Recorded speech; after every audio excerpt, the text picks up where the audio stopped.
now, Drunken Events with senior correspondent Colby Tapp.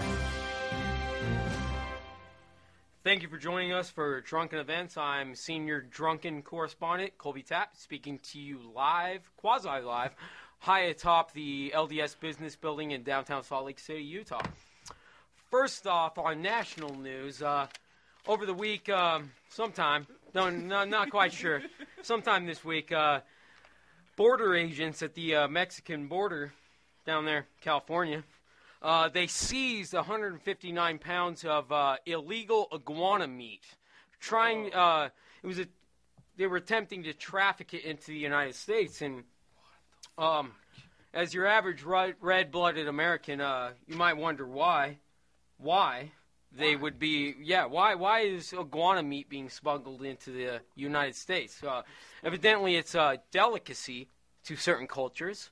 And this 159 pounds of iguana meat had an estimated worth of $4,500. And I'm just grateful that for whatever use, I'm glad this illegal iguana meat is off the street, and these black market iguana meat dealers aren't gaining this extra edge here in the good old US of A. I'm just really proud of our border agents down there in Mexico. Can I ask you a question? How many pounds was that again? It was 159 pounds of illegal iguana meat. Okay, and how much was of that illegal value? iguana meat? It was estimated value $4,500, and compared to drugs, it'd be interesting to find out how much that 145 pounds of illegal iguana meat. It was 159. Sorry. I'm not sure if I said it wrong. It was me. It's hard to say. You said it right. All right. Good journalism now. Good journalism. Good drunken journalism. That's why I'm lead correspondent. That's why I'm talking to you upon the high atop the phallic LDS Business Building, shaking my phallus at the whole US of A, verbally. Just so everybody knows, that's $28 a pound for illegal iguana meat. That seems to be probably a going rate with small premium for the exchange. If anybody wanted that math, 28301. It's dollars per pound. That iguana meat, that's pretty invaluable. But all right, on to the next national news story. A recent survey of American citizens. They asked people if their obesity was due to some sort of physiological disease or if it was just due to their being an American. Well, Medicare came out with a statement saying that yes, obesity is a disease, all and while the grotesquely burly American public came out to say that no, it is a lifestyle choice. It's almost like choosing to smoke cigarettes. And so many. That's this humble news correspondent's opinion. But they basically said that it was a choice, that they are obese, in fact, and their health is declining. Who would have thunk? Whereas this damn socialist government-run Medicare system is telling us that we have a disease, that these fat asses are in fact a disease, when in fact the American people are telling you that it's a self-inflicted injury, that fat ass. Smarter than we think everybody thought, Yeah, for sure. Yes, sir. Those American people are pretty assertive in their fat acidness. On the breaking national security news, Guantanamo captives, as of this week, a statement's been released saying that they have been, during their hunger strikes, storing their bodily fluids to use them as weapons towards the guard force there at Guantanamo. And Of course.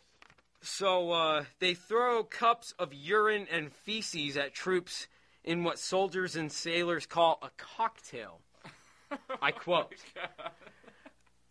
So it's much like American prisons, except that they're not white.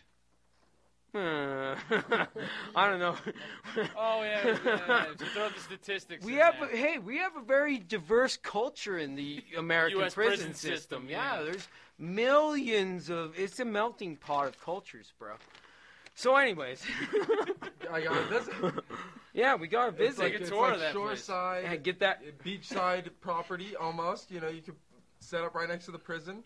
Go talk to some of the most enlightened folk. You know what I mean? Well, you put a little That's the gin real in that eye. Guantanamo cocktail, and you might be able to choke it down and feel like a goddamn patriot. Who knows? Who knows? We'll never know. But anyways, I don't know how the National Security Agency or any other executive branch of the government is planning to react to this body fluid war campaign, or jihad, as they call in Guantanamo. Any words, Johnny? Any words? But I goddamn well support those fine American, red-blooded Americans that are having those feces and urine thrown at them. God bless them. God bless America. Thank you for joining us for Drunken Events. Cheers and good night.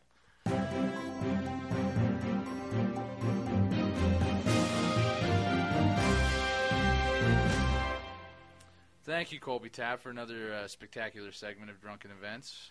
The Citizen Noise Exchange team would like to remind you to go to the Facebook and click discussions. We have all the segments there and their premises. Comment, questions, hate mail, whatever you want, we'll address it. And also go to the YouTube page, subscribe, do what you got to do. Any words, Jake? Seek out your dead and don't trust anybody over 30. Interesting.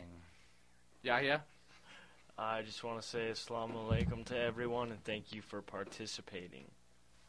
My name is Colby Tapp, and I thank you for joining us. I'd like to encourage the listeners to do their own personal research on the President, Mr. Richard Nixon, and also do some research on the Bill of Rights to the Constitution.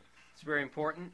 We're going to leave it with Barry, and I'd personally like to thank Barry for joining us. He's had some great input. Barry, what do you got to say?